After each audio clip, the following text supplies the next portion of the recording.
What's going on, everybody? I'm excited to be back. I had to take a few days off because I had a lot going on, and just in life in general.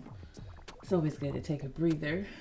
I have learned to listen to my body, though, right? I have to do that because when I don't, I'm a person like I'm so hard on myself. I just keep going and going and going, and then the older I get, the more I realize, girl, you need to take it slow. You need to take a break. Go sit on that porch. Go have you a green tea or something. Sometimes y'all feel like I got an old 90-year-old woman deep down on the inside that come out sometimes. Come on now, baby. Come on and sit down over here with me. But that's just me. So anyway, today I want to talk about the hush culture. This is something that's very, very passionate for me because I think we as a community have developed and normalized a hush culture. Actually, I think it's poison for our community because a lack of transparency will cause confusion, right? Let's just say, for example, you got a dad that's coming home from work and he's had a bad day, but he takes it out on the kids. I was watching that show, Them, and it gave a perfect example as well. The father came home from war and he was just messed up. He couldn't or stand the smell of food, sweet foods, and it just drove him to a violent response. And those types of things are the things that I think should be explained to your kids. Like, hey, daddy's having a hard time. He had, this happened to him, and he's dealing with it the best way that he can, instead of allowing that child to grow up thinking that their parents don't love them. I think, like, especially in the Black community, transparency is frowned upon because, normally people will tell you, well, you don't need to know nobody's business. Nobody needs to know our business. I will never forget when I was a little girl and I was going to a church. There was another little girl that I would visit sometimes after church over her house. And I'll never forget it. One day we were on our way there to their house, and her father was a prophet, and he told me, he said, hey, Michelle, it was just out of the blue. He said, make sure you never tell anybody what's going on in your house. And I thought it was the strangest thing to tell a 7-year-old. But what happened in his house is that I was molested. And I was molested several times by force. And it was one of the most unfair things to ever say to a child. Never tell anybody what's going on in your house. It just kind of makes me think like that's their experience. And also in the show Them, the mother, y'all, let me tell y'all, that show is so good. I don't care what nobody say. It's not trauma for me. I think that show is actually a metaphor. And some people just aren't intelligent enough to understand and see that. But the mother, her role, God, it like pierced my soul, right? Because, she had gone through a lot and she was so distant from her kids. She was distant from her husband and she wasn't talking about it.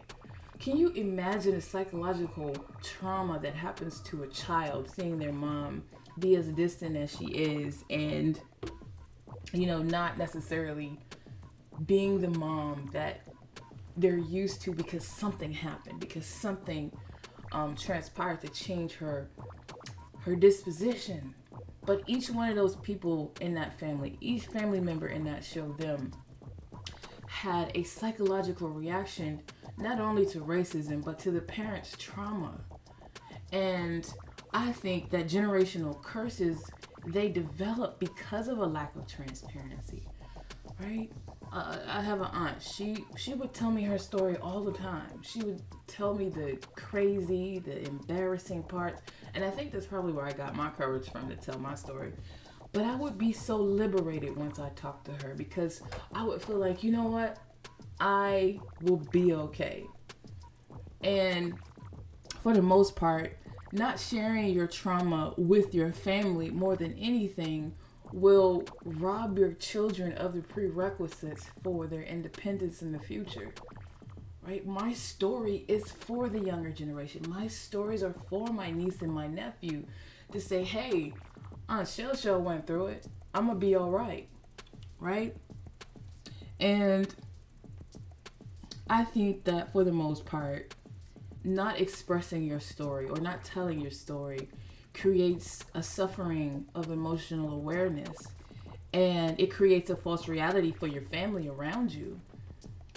And I also think that people who have a problem with this show have not identified or become aware of the trauma that they've experienced without defining it. That's one of the things that I think is very, very important to make sure that you know how to do.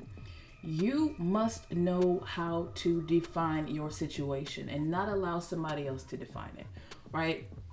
If I'm going through something and I'm having these feelings naturally, I'm having these responses, then those are my natural responses, right?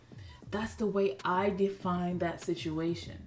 But the one thing that I do appreciate about that show, Them, is that the mother had the opportunity, she took the opportunity to face what was in front of her.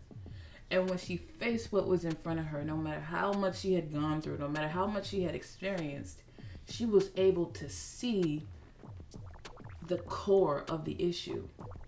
And in this case, it was religion. Y'all, once she took that cross from that priest, let me tell y'all, I was like jumping up on the inside.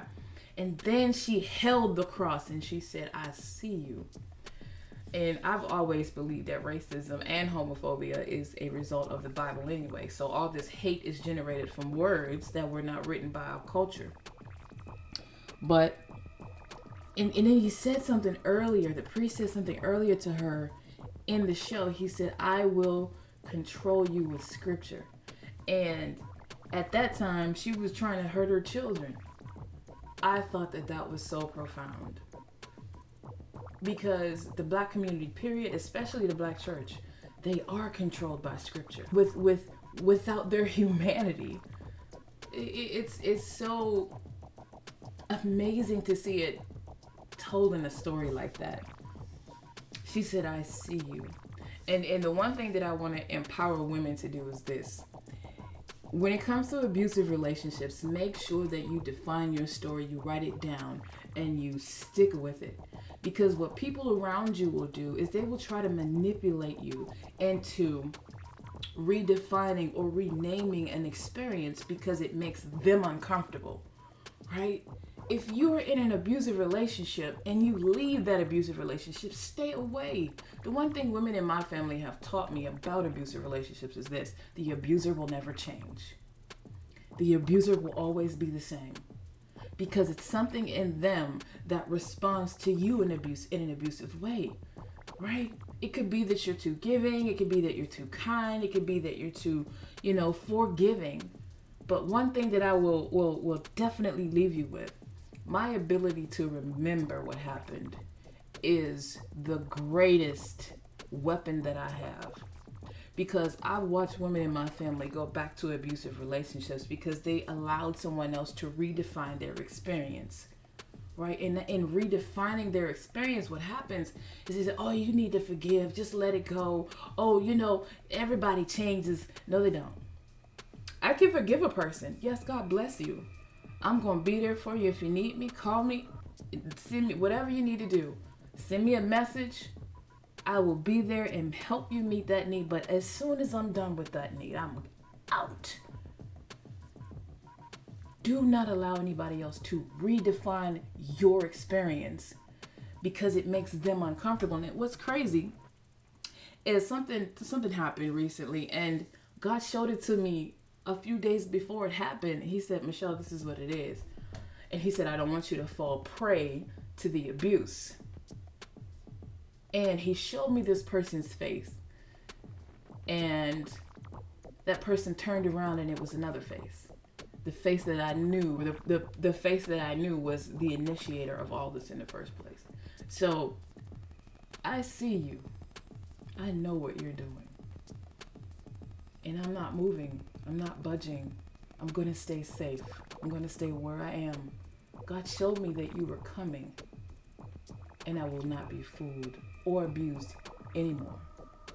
That's what you got to tell that thing. That's what you got to tell that relationship. That's what you got to tell any type of situation where they don't listen, right? And for women, I don't know what we got to do to make people understand that our experience is real. Our experience is valid. What I see, what I have gone through is a reality for me. Right? I don't think that there's no stronger agenda than to minimize the story of women. Look at the Me Too movement. Right? You got to do what's best for you. You got to stay in a space where you are mentally strong and capable of sustaining that memory to make sure that you don't make that same mistake and get into that abusive situation again.